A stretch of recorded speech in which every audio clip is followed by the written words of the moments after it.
para abrir suas Bíblias no livro de Deuteronômio. Deuteronômio, capítulo 4. Nós vamos ver hoje do versículo 1 até o versículo 9. Estamos estudando aqui essa série chamada Lições no Deserto, lições que o povo de Israel aprendeu naquele deserto antes de entrar na terra prometida, lições que foram importantes para ele, lições que são importantes para nós. Nós vamos ler esse texto, Deuteronômio capítulo 4, do versículo 1 até o versículo 9. O tema da mensagem é o caminho da vida. Irmãos, como ouvimos, Israel já estava pronto para entrar na terra prometida. Bastava atravessar o rio Jordão, eles já poderiam conquistar Jericó, e de Jericó tomar a terra que Deus prometeu para eles. Estava pronto geograficamente, mas espiritualmente não estava pronto. Aquilo que aconteceu com o povo lá em Baal Peor, que vimos no domingo passado, aquilo provou que o coração do povo ainda não estava dedicado ao Senhor, porque o povo de Deus tem que ter o coração dedicado ao Senhor. Quando aquelas mulheres moabitas seduziram os homens para se prostituírem e pecarem, aquilo foi um teste. Deu uma pergunta: Deus não poderia impedir que aquelas mulheres seduzissem os homens? Deus poderia impedir. Por que não impediu? É a mesma pergunta: por que Deus não impediu o diabo de tentar Eva? Por que Deus permite as tentações? Porque as tentações são um teste. As tentações vão mostrar se o meu coração está dedicado ao Senhor ou não. Então, quando Deus permitiu que aquelas mulheres seduzissem os homens, aquilo era para mostrar que o povo ainda não estava pronto para entrar na terra. O coração do povo não estava dedicado ao Senhor ainda, e aquela tentação provou isso, que o povo ainda tinha muito que aprender. É por isso que temos hoje o livro de Deuteronômio. Deuteronômio é Moisés ensinando aquela geração, ensinando aquele povo que sobreviveu a Baal Peor, ensinando o povo a importância de se manterem fiéis ao Senhor, de amarem o Senhor, obedecerem ao Senhor, porque à medida que o povo ama a Deus, obedece a Deus, estão no caminho da vida. É isso que nós ensinamos para os nossos filhos. Quando a Bíblia diz: honra teu pai e tua mãe, para que se prolongue os dias na terra que o Senhor te dá, é que quando nós amamos o Senhor, obedecemos o Senhor, estamos no caminho da vida. E é o que Deus vai ensinar para o seu povo através de Moisés. Então nós vamos ler aqui, nós não vamos estudar o livro todo de Deuteronômio, mas nós selecionamos os principais discursos que Moisés deu ao povo, discursos que Deus colocou no coração, na mente de Moisés, discursos tão importantes para o povo e discursos tão importantes para nós. Então, nós vamos ver hoje o primeiro desses vários discursos que o servo do Senhor passou para o povo. Então vamos ler capítulo 4, do versículo 1 ao 9. E agora, ó Israel, ouça os decretos e as leis que lhe estou ensinando a cumprir, para que vivam e tomem posse da terra que o Senhor, o Deus dos seus antepassados, dá a vocês. Nada acrescentem às palavras que eu lhes ordeno, e delas nada retirem, mas obedeçam aos mandamentos do Senhor, o seu Deus, que eu lhes ordeno. Vocês viram com seus próprios olhos o que o Senhor fez em Baal Peor. O Senhor, o seu Deus, destruiu do meio de vocês todos que seguiram a Baal Peor. Mas vocês que permaneceram fiéis ao Senhor, o seu Deus, hoje estão todos vivos. Eu lhes ensinei decretos e leis, como me ordenou o Senhor, o meu Deus, para que sejam cumpridos na terra na qual vocês estão entrando, para dela tomar posse. Vocês devem obedecer-lhes e cumpri-los, pois assim os outros povos verão a sabedoria e o discernimento de vocês. Quando eles ouvirem todos esses decretos, dirão: de fato, esta grande nação é um povo sábio e inteligente. Pois que grande nação tem um Deus tão próximo como o Senhor, nosso Deus, sempre que o invocamos? Ou que grande nação tem decretos e preceitos tão justos como esta lei que estou apresentando a vocês hoje? Apenas tenham muito cuidado, para que vocês nunca se esqueçam das coisas que os seus olhos viram. Conservem-nas por toda a sua vida na memória. Contem-na a seus filhos e a seus netos. Vamos orar. Ó Senhor, mais uma vez pedimos que o Senhor revista a Tua palavra, o Teu poder, e coloque em nós aquilo que o Senhor sempre quis que o Teu povo tivesse, que é amor por Ti, amor pela Tua palavra, Senhor, e fidelidade a Ti. É o que nós pedimos, em nome do Senhor Jesus. Amém. Irmãos, Moisés começa a sua mensagem, no versículo 1, dizendo: olha, ouçam os decretos que estou ensinando a cumprir, para que vocês vivam e tomem posse da terra que o Senhor, o Deus dos seus antepassados, dá a vocês. Então o povo precisava conhecer a palavra de Deus, o povo precisava estudar a palavra de Deus e obedecer a palavra de Deus, porque se o povo conhecesse a palavra e obedecesse a palavra, duas coisas iriam acontecer. Primeiro, o povo iria viver. Deus iria abençoar o povo. Deus iria dar ao povo uma vida abundante. O povo teria chuva, o povo teria uma plantação abençoada, o povo teria sustento, o povo seria muito abençoado à medida que eles obedecessem a palavra de Deus. Mas não somente eles teriam a vida abençoada, mas o povo teria a vitória, porque quando o povo chegasse na terra prometida, a terra prometida estava cheia de inimigos que o povo teria que lutar, teria que enfrentar. Mas se o povo tivesse obedecendo a palavra do Senhor, Deus daria a vitória. Israel nunca venceu uma batalha por causa do seu poder militar. Israel só vencia uma batalha quando o Senhor abençoava, porque tudo dependia do Senhor.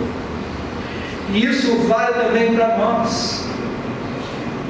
Quando nós aprendemos, como lemos há pouco, quando nós aprendemos a amar a palavra, quando nós aprendemos a dedicar tempo à palavra, obedecer à palavra, a primeira coisa que experimentamos é vida abundante. Jesus, ele disse: nem só de pão viverá o homem, mas de toda palavra que sai da boca de Deus. A ciência diz que uma vida saudável depende daquilo que você come. Se você tem uma alimentação balanceada, você vai ter uma vida saudável. Só que Jesus, ele vai além da ciência. Jesus, ele fala sobre algo que a ciência não consegue enxergar.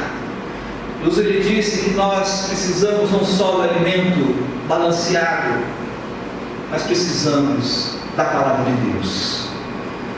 Nós não somos só carne e osso, nós somos espírito. E a nossa alma tem que ser alimentada pela palavra de Deus.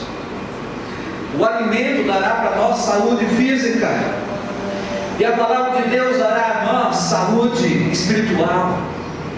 E a palavra de Deus que dará a nós alegria. E a palavra de Deus que produzirá paz. E a palavra de Deus que nos dará forças para vencermos a ansiedade. E a palavra de Deus ela é suficiente para o meu emocional, suficiente para a minha vida espiritual. Eu não preciso de correr atrás de terapias formuladas por homens. A palavra de Deus, ela é a minha vida, ela que produz uma vida abundante. Alegria, regozijo. Eu pergunto, o que é que Paulo tinha naquela prisão para dar alegria a ele? O que é que Davi tinha naqueles momentos em que ele se escondia na caverna, fugindo de Saul?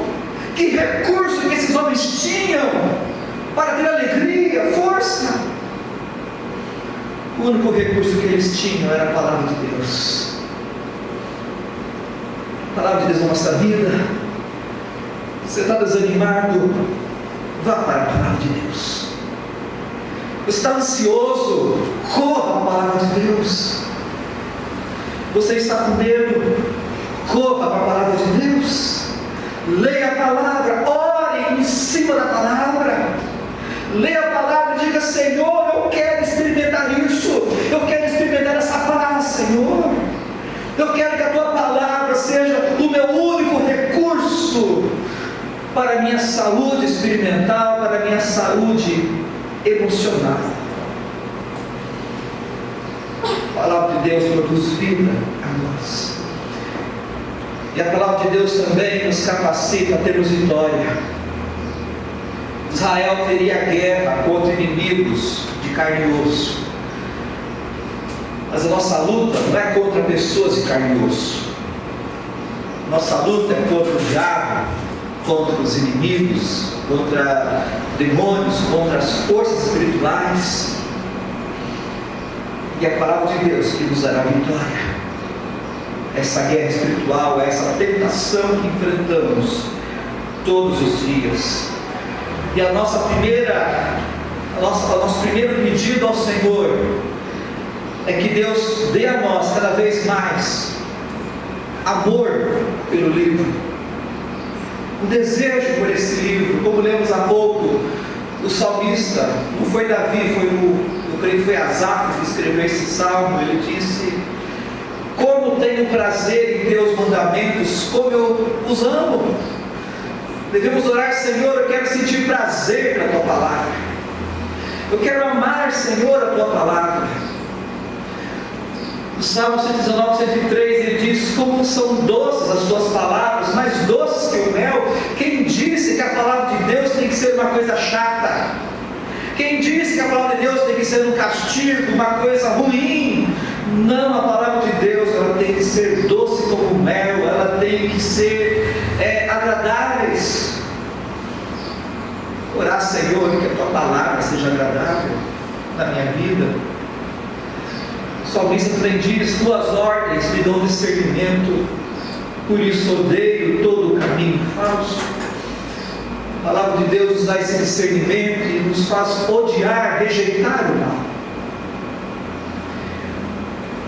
Como sábias são as palavras que alguém já disse, que ou a Bíblia nos afasta do pecado, ou o pecado nos afasta da Bíblia. Porque quando o pecado se torna muito doce, a Bíblia se torna amarga. Quanto mais doce e prazeroso for o pecado, mais amarga e ruim vai ser a Bíblia. Por outro lado, quando a palavra de Deus se torna doce, quando a palavra de Deus se torna prazerosa, o pecado se tornará amargo e odioso. Você tem que orar: Senhor, que a tua palavra seja doce e que o pecado seja amargo, que o pecado seja desprezível na minha vida. E Deus continua dizendo para o seu povo no versículo 2: a minha palavra é suficiente, nada acrescentem às palavras que eu lhes ordeno, e delas nada retirem, mas obedeçam aos mandamentos do Senhor, o Deus de vocês, que eu lhes ordeno. Deus está dizendo: a minha palavra ela é suficiente, a minha palavra ela é eterna. Como tem gente dizendo hoje que a Bíblia tem que ser atualizada, que a Bíblia não vale mais para hoje, mas a Bíblia não é atual, a Bíblia ela é eterna. E Deus diz: vocês não vão tirar e nem acrescentar nada a ela, porque ela é toda suficiente. Tem pessoas que dizem: não, a Bíblia não é suficiente, você precisa de fazer algumas terapias. Olha, eu conheço alguns profissionais. Irmãos, a palavra ela é suficiente. E nós também não temos que tirar nada, porque tem pessoas que pegam alguns versículos da Bíblia e dizem: olha, isso aqui não é para os dias de hoje. Tem pessoas que dizem que Paulo era machista, e quando Paulo ensinava que o marido é o cabeça e a mulher é submissa, dizendo: não, Paulo era machista, isso é para aquela época, para hoje não vale mais. Quando a Bíblia diz que o casamento é entre um homem e uma mulher, a Bíblia diz: não, olha, a Bíblia ela é radical, isso é para aquela época, não é mais para hoje. Hoje os tempos mudaram. Irmãos, esse costume de dizer que a Bíblia é um livro velho, é um livro ultrapassado, não é de hoje isso. Quando o apóstolo João estava vivo ainda, algumas pessoas estavam chegando na igreja, dizendo para a igreja que alguns mandamentos não precisavam ser obedecidos. E Jesus estava vendo isso. E Jesus chega para João e fala: João, escreva uma carta para a igreja de Tiatira, porque a igreja de Tiatira está achando que a minha palavra não serve mais para hoje. Quando nós abrimos lá em Apocalipse capítulo 2, olha o que estava acontecendo em Tiatira, e vê se não é o que está acontecendo hoje. Apocalipse, no capítulo 2, do versículo 20 ao versículo 23.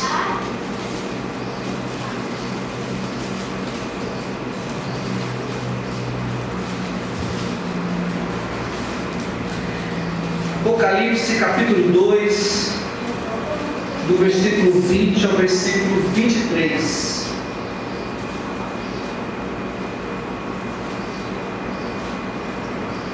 Diz assim: no entanto, Jesus falando, contra você tenho isto: você tolera Jezabel, aquela mulher que se diz profetiza.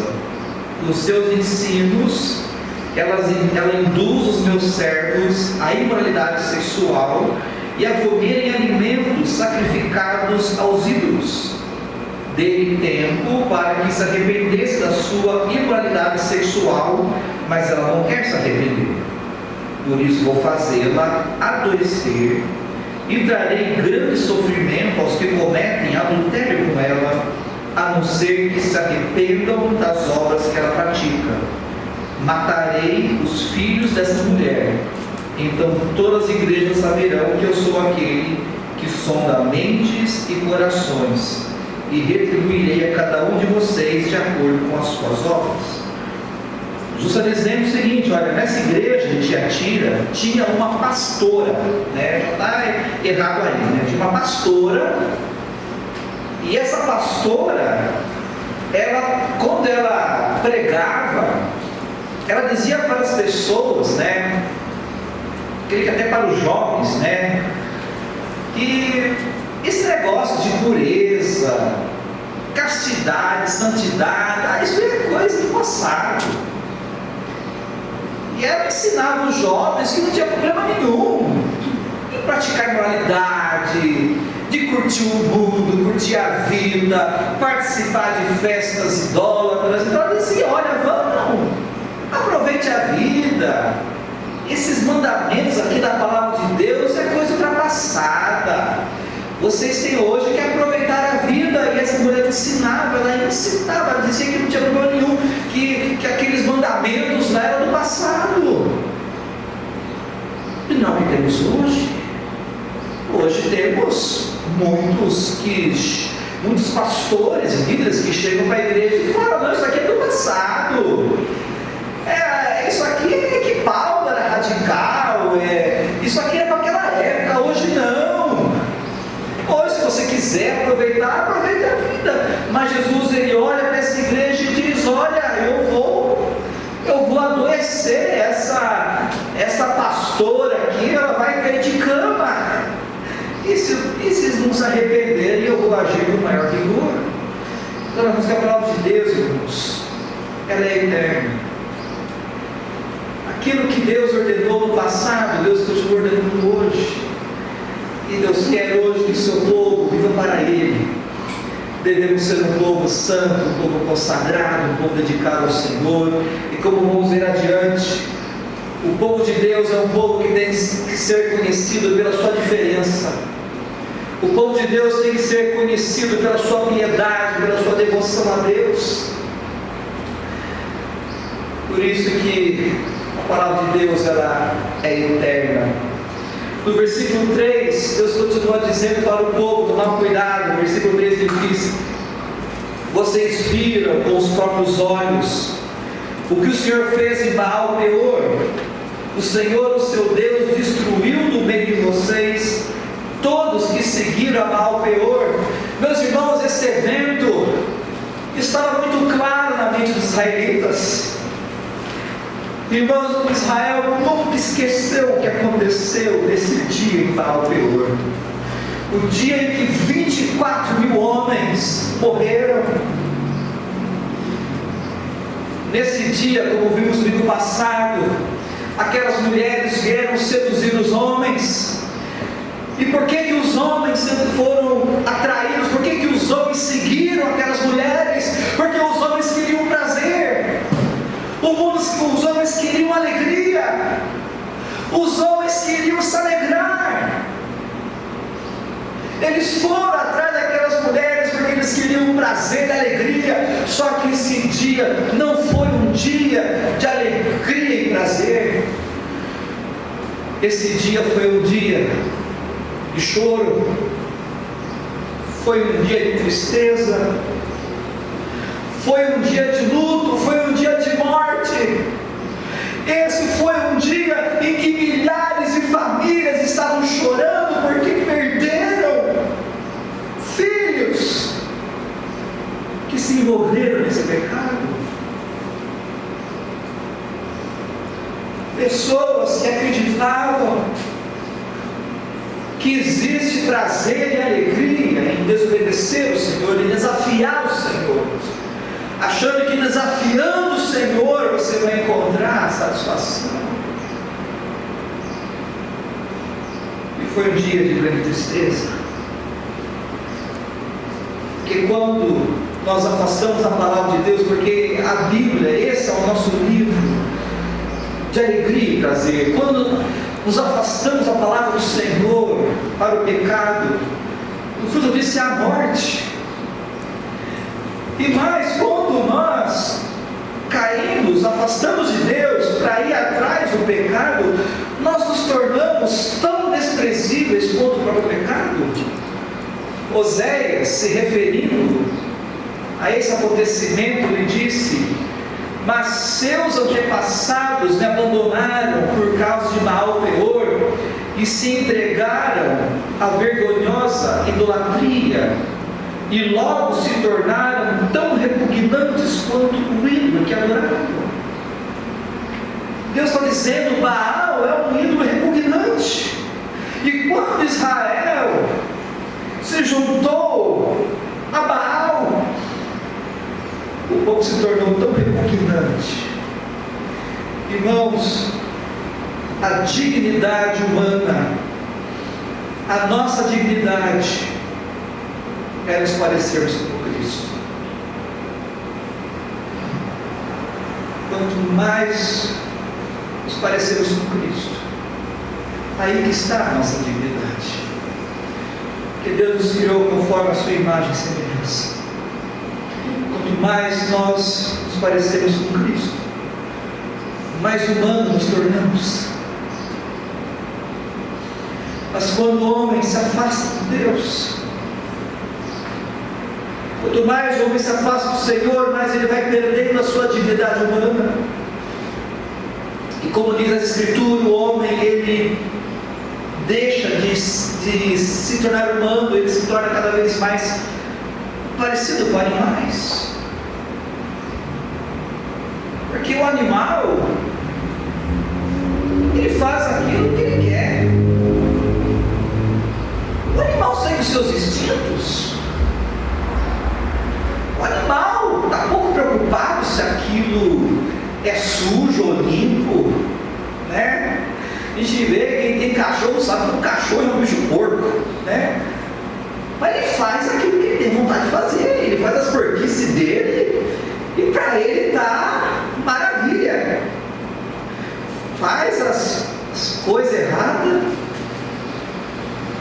Irmãos, e é triste porque o ser humano, quando se afasta de Deus, ele acaba agindo como um animal, né? O ser humano diz, como é isso, se é certo ou errado, se é sujo, é limpo. A pessoa faz aquilo que, né, dá prazer. Mas a dignidade humana, meus irmãos,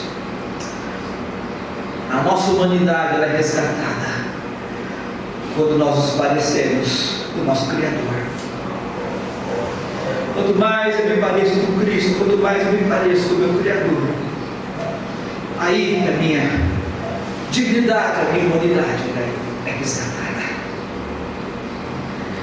E Paulo, ele disse, né, para os crentes de Roma, né, ele fala, olha, quando vocês eram escravos do pecado, quando vocês eram incrédulos, vocês sentiam uma certa liberdade para fazer o que vocês queriam, né? Vocês não tinham obrigação de fazer o que é certo. E qual foi o resultado? Hoje vocês se envergonham das coisas que costumavam fazer, coisas que acabam em morte. Então a Bíblia diz para o seu povo, o caminho da vida é o caminho do relacionamento com Deus. E é isso que é Evangelho. Evangelho é um relacionamento com Deus. Tem gente que pensa que ser crente é botar a Bíblia embaixo do braço e ir para a igreja de domingo. Quem acha que ser crente é isso, não entendeu o Evangelho. O Evangelho não é ir na igreja no domingo.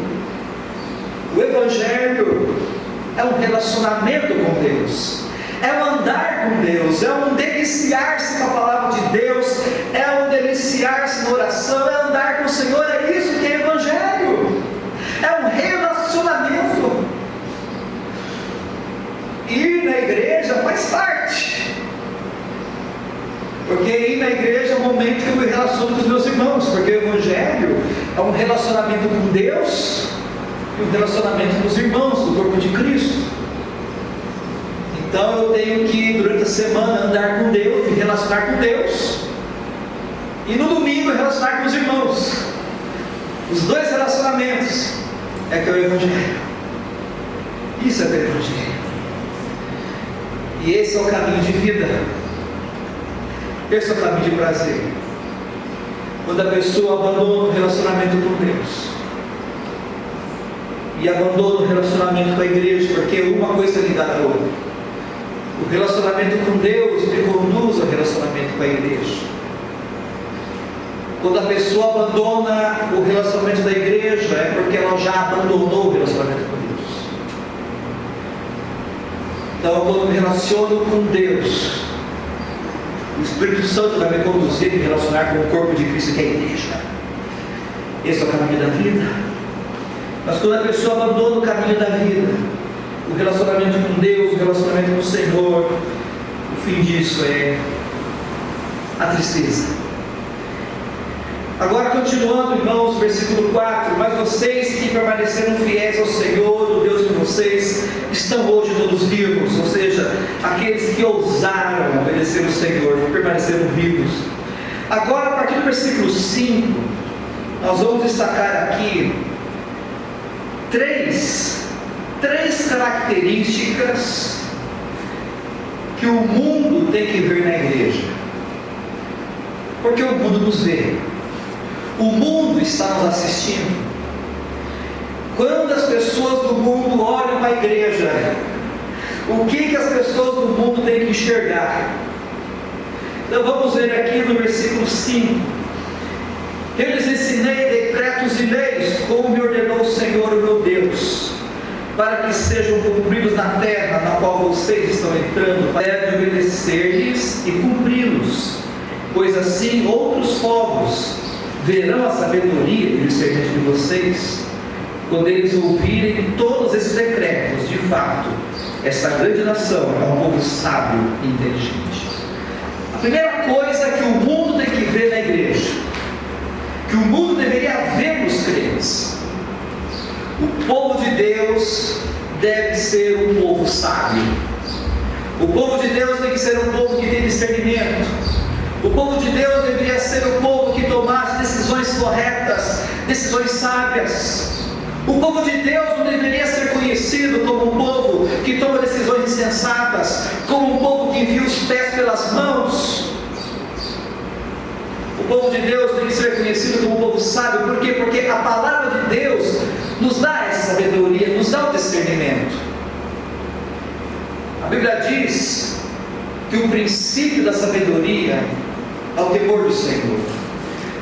A sabedoria começa em eu reconhecer que eu fui criado pelo Senhor, eu fui criado para o Senhor, e eu tenho que viver com o Senhor.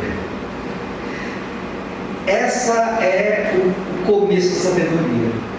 A pessoa sabe, aquela pessoa que primeiramente ela sabe que ela foi criada por Deus, foi criada para Deus, e ela foi criada para glorificar esse Deus. A pessoa sabe, aquela pessoa que ela faz tudo para a glória de Deus, aquela pessoa que sabe que está sendo assistida por Deus, que sabe que Deus é um Deus que galardoa aqueles que o buscam, que Deus castiga aqueles que o rejeitam. Então a pessoa sabe, aquela que anda nesse temor do Senhor, que anda diante do Senhor, para a glória do Senhor, é aquela pessoa que buscou a reconciliação com o Senhor. Essa pessoa sabe. Quando a pessoa diz: Deus não existe, eu vou viver do jeito que eu quero, isso é estupidez, não é sabedoria.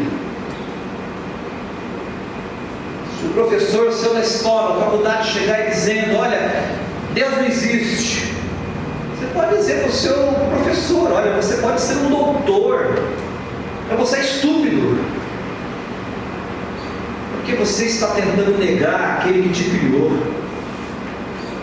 Você está tentando negar aquele que tem poder, não só para te matar, mas te mandar para o céu ou para o inferno. O temor do Senhor começa a reconhecer que nós vivemos diante do Senhor, vivemos para o Senhor. E é isso, irmãos, que temos que ensinar para nossos filhos. Ensinar os filhos no caminho do Senhor não é apenas trazer os filhos para a igreja. Ensinar o caminho do Senhor para os filhos não é apenas contar histórias para os nossos filhos. Ensinar os filhos no caminho do Senhor é apresentar Deus, mostrar quem é Deus para nossos filhos, falar para os nossos filhos: vocês foram criados por Deus, vocês foram criados para Deus, Ele criou vocês para Ele. E a primeira coisa que vocês têm que fazer, vocês precisam se acertar com Deus, vocês precisam se reconciliar com Deus, vocês precisam confessar seu pecado a Deus, para que Ele perdoe vocês, para que vocês se tornem filhos dele. Então nós temos que ensinar nossos filhos isso, que eles devem viver para o Senhor, porque esse é o princípio da sabedoria. E a palavra de Deus também nos traz muitas orientações, e essas orientações que vão fazer de nós um povo diferente das pessoas aí fora. Quando Paulo escreve aos Efésios, ele diz: assim eu lhes digo, com a autoridade do Senhor, não vivam mais como os gentios, levados por pensamentos vazios e inúteis. As pessoas do mundo aí fora, elas têm uma cabeça vazia. E tem de gente aí fora, um pensamento tão vazio, tão inútil, um palavreado vazio, pessoas de cabeça fraca, cabeça vazia. Mas nós, crentes, não podemos ser assim. O crente não pode ser uma pessoa que fica só falando e pensando em coisa inútil. Quando alguém entra na nossa página, no Twitter, no Facebook, não é que as pessoas veem nossas páginas coisas inúteis, coisas vazias, não. Nós temos que ser um povo que tenha algo útil para falar, algo útil para dizer. As pessoas têm que dizer, olha, aquele crente, quando ele fala coisas assim que nos ajudam. Quando aquele crente fala, olha, as palavras que aquele crente fala, olha, acrescenta. As palavras daquele crente, ó, são boas. As nossas palavras, os pensamentos têm que ser algo útil para as pessoas de fora. Nós não podemos ser pessoas de palavras vazias, de cabeça vazia, porque a palavra de Deus, ela vai colocar em nossa mente conteúdo para nós falarmos para pessoas aí fora. Paulo diz que as pessoas do mundo, por que elas têm cabeça vazia? Porque a mente deles está mergulhada na escuridão, andam sem rumo, alienados da vida que Deus dá, pois são ignorantes e endureceram o coração para Ele. As pessoas do mundo, elas têm mente vazia, cabeça vazia, porque elas estão alienadas de Deus. Elas não sabem que elas têm que viver para Deus. Por isso é que nós não podemos ser iguais a elas, porque nós temos o conhecimento que elas não têm. Nós temos a palavra de Deus. Paulo diz também que essas pessoas tornaram-se insensíveis e vivem em função dos prazeres sensuais e praticam avidamente toda espécie de impureza. Uma prova da falta de sabedoria é essa, quando a pessoa vive em função dos prazeres, ela vive em função daquilo que dá prazer e pratica toda espécie de impureza. É nisso que o povo de Deus tem que ser diferente. O povo de Deus é aquele que vai tomar decisões sábias. O povo de Deus é aquele povo que vai dizer não, até para aquilo que daria algum prazer, mas é pecado por não vou fazer isso. Então, irmãos, nós temos que correr atrás disso. As pessoas têm que olhar para o povo de Deus e ver que é um povo sábio, e Deus deu a nós esse livro para nos dar essa sabedoria. A Bíblia diz também que nós temos que ser cuidadosos no modo de vida. Nós não podemos viver como insensatos, mas como sábios. Não podemos agir de forma impensada. Nós procuramos entender a vontade do Senhor. Nós também não podemos ser um povo que toma decisões precipitadas. Aí no mundo tem muita gente que toma decisão precipitada, toma decisão errada, depois, com vergonha, volta atrás. Eu agi no impulso, eu tomei decisão precipitada, né? O truque tem crente que age assim, crentes que tomam decisões erradas, precipitadas no embalo, aí depois volta todo envergonhado. Eu me precipitei. Nós não podemos ser assim. Nós precisamos de orar para que Deus nos dê sabedoria. E Deus, Ele não apenas Ele dá sabedoria a nós, mas Deus também nos ajuda a tomar sabedoria, a tomar decisões certas com a igreja, o corpo de Cristo.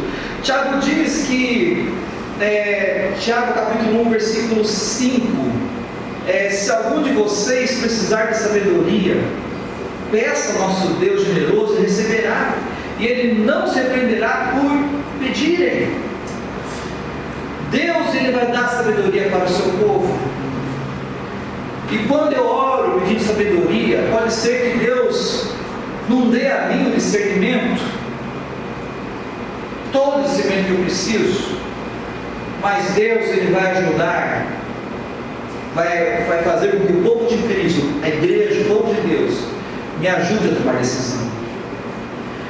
Porque a Bíblia diz que na multidão dos conselheiros há sabedoria. Então por isso, eu devo não somente orar para ter sabedoria, mas eu também preciso ouvir os meus irmãos, conversar com os meus irmãos, porque Deus vai usar os meus irmãos também para me ajudar a tomar decisão certa. Então compartilhe, porque Deus quer que nós sejamos um povo sábio. Deus não quer que nós tomemos decisões precipitadas, e Deus vai nos dar sabedoria. Deus vai usar esse livro da sabedoria. Deus usa o corpo de Cristo para nos dar essa sabedoria. Outra coisa que o mundo tem que ver em nós, quando o mundo olha para os crentes, o mundo não tem que ver apenas que os crentes são sábios, mas o mundo tem que ver que os crentes se relacionam com Deus. Deus é um Deus próximo. O versículo 7 diz: pois que grande nação tem um Deus tão próximo como o Senhor, o nosso Deus, sempre que o invocamos. Irmãos, o mundo carece disso. Você vai na casa de um católico e você vê lá na penteadeira um monte de imagens, e as pessoas apelam para o santo disso, para o santo daquilo. É Santo Expedito, é São João, é São Pedro. As pessoas, elas correm para tudo quanto é santo. Por que elas fazem isso? Com desespero. E elas percebem que por mais que elas invoquem a santos e mais santos, eles se sentem vazios, se sentem desamparados, e ficam clamando para um, para outro: ah, se esse santo falhar, isso aqui vai ajudar. Irmãos, um desespero, uma tristeza.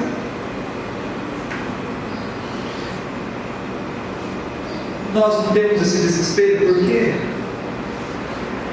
Porque o Deus que nos ama, o Deus a quem amamos, o Deus a quem servimos, não é um Deus que está longe. O Deus a quem amamos não é um Deus o qual nós temos que gritar para que nos ouça. O Deus que amamos habita dentro de nós por meio do Espírito Santo. É um Deus que escuta a nossa oração, mesmo que oremos em pensamentos.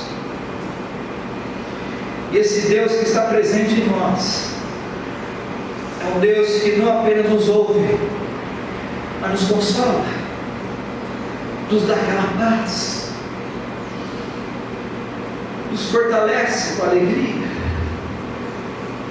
Falamos quarta-feira, a alegria do Senhor é a nossa força.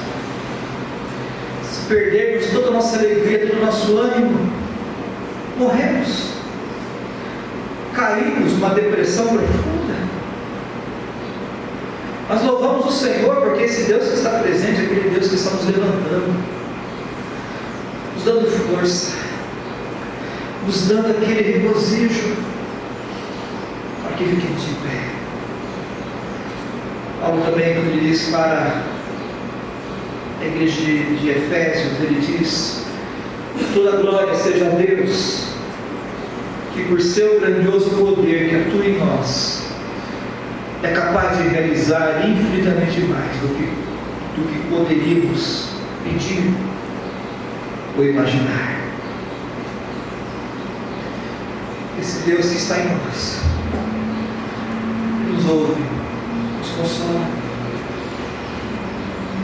É um Deus poderoso para fazer infinitamente mais do que tudo que possamos pedir ou imaginar. Já pensou nisso? Um Deus que pode fazer infinitamente mais do que tudo que eu penso ou peço.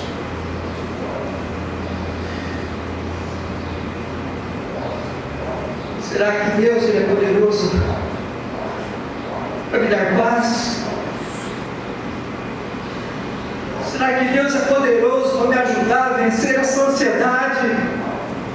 Será que Deus é poderoso para me ajudar a vencer esse medo? A Bíblia diz que Ele é poderoso para fazer infinitamente mais. E esse Deus não está longe. Eu não preciso gritar para falar com esse Deus. Eu não preciso impostar minha voz para falar com esse Deus. Eu posso dizer: Senhor, o Senhor está em mim. O Senhor me conhece. O Senhor sabe tudo que está passando na minha vida. Eu preciso de Ti. Me sustente, Senhor, me dê forças. Quando o mundo olha para nós, eles têm que ver: olha, esses crentes, eles têm Deus. Eles têm um Deus que sustenta eles. Eles têm um Deus que não permite que eles desabem. Eles têm um Deus que os consola, que os fortalece. Esse é o nosso Deus.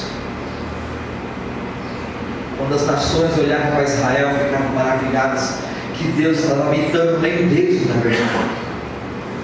Hoje Deus não está nem mais no tabernáculo, Ele está em nós. Estou se guiando. No versículo 8, outra marca que o mundo tem que ver na igreja, o povo de Deus: ou que grande nação tem decretos e preceitos tão justos como esta lei que estou apresentando a vocês hoje. O povo de Deus deveria ser um povo diferente. Quando o povo obedecesse a palavra do Senhor, seria um povo diferente, seria um povo distinto. E o povo de Israel, eles atraiariam as pessoas a Deus pela diferença. E assim que a igreja tem que atrair o mundo, as pessoas do mundo, pela diferença.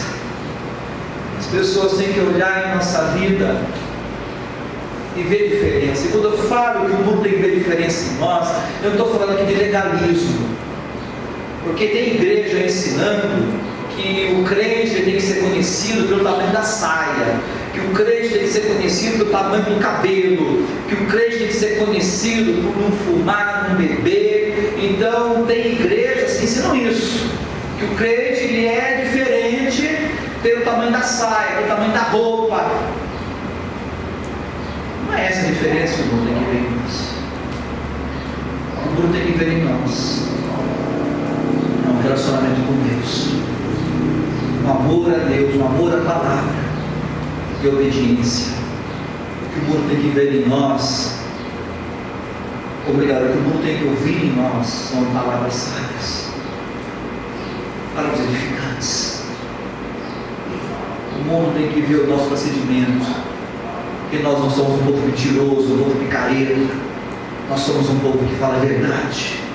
Nós somos um povo que pratica a justiça. Nós somos um povo que perdoa os inimigos, que ama o próximo. Isso que o mundo tem que ver em nós. Lógico, quando nós amamos a Deus, as roupas vão refletir isso também, os costumes vão refletir isso. Mas o que o mundo mais precisa ver em nós não é o tamanho da roupa, mas é o tamanho do temor ao Senhor que nós temos, o tamanho da obediência, a seriedade, o relacionamento que nós temos para com o Senhor. E no versículo 9, encerrando, Deus diz: apenas cuidado, muito cuidado, para que vocês nunca se esqueçam das coisas que seus olhos viram. Conserve-nas na memória por toda a sua vida, contem a seus filhos, a seus netos. Deus relembrando: nunca se esqueça da palavra de Deus. Lembre-se sempre do Senhor e passe isso para frente. Passe para os filhos, passe para os netos o temor do Senhor.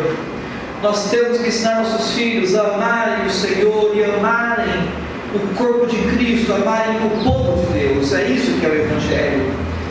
Então, durante a semana, nós ensinamos nossos filhos a se relacionarem com Deus, ensinamos nossos filhos a orarem a Deus. E no domingo estão nossos filhos a se relacionarem com o povo de Deus. Essas duas coisas têm que andar junto. Não adianta só levar o filho para a igreja, mas não ensinar o filho a se relacionar com Deus em casa.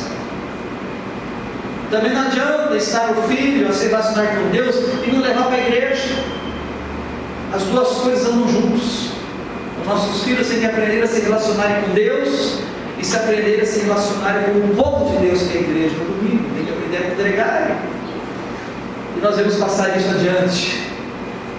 Sempre relembrar isso e passar para os nossos filhos, passar isso também para os nossos netos.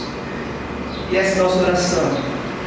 E tudo isso que Deus produz, Deus possa produzir em nós, Deus possa produzir também isso em nossa igreja. Vamos continuar orando para que Deus venha produzir, despertar aqui cada vez mais em nossa igreja, colocar em nós cada vez mais esse amor, esse desejo do Senhor. Com muita tristeza que eu olho aqui e eu não vejo, a maioria dos jovens não estão presentes. Os jovens poderiam estar aqui, mas não estão. Isso é uma tristeza para nós, mas é um motivo de oração. Que Deus venha produzir um despertamento em toda a nossa igreja. Deus venha produzir um despertamento dos velhos, das crianças, dos jovens. Que Deus venha produzir em nós o desejo e o prazer de estarmos na presença do Senhor. Vamos orar. Ó Senhor, muito obrigado. Muito obrigado porque o Senhor nos amou antes que existíssemos. O Senhor quis nos amar. O Senhor quis nos salvar. Toda a glória seja dada a Ti, Senhor. Por isso, Senhor, nós pedimos, produz em nós o amor por Ti, o amor por Tua palavra, Senhor. Que possamos sempre lembrar que o Senhor e a Tua palavra é o caminho, são o caminho da vida.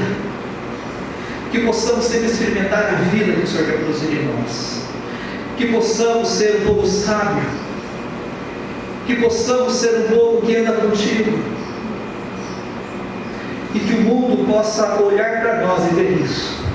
Ó Senhor, produza isso em nossa igreja, produza isso em nossos jovens. Ó Senhor, temos jovens que ainda estão flertando com este mundo, temos jovens que ainda estão com as mentes vazias, estão se comportando como pessoas aí do mundo, Senhor. Ó Senhor, resgate, converta, traga, Pai, aos Teus caminhos, Senhor. Traga de volta aqueles que um dia desviaram, Pai. Produza, Pai, um despertamento, um renovo, Pai, na Tua igreja, em todas as famílias da Tua igreja. Estendei o nosso coração para com a Tua palavra. É o que nós pedimos no nome do Senhor Jesus.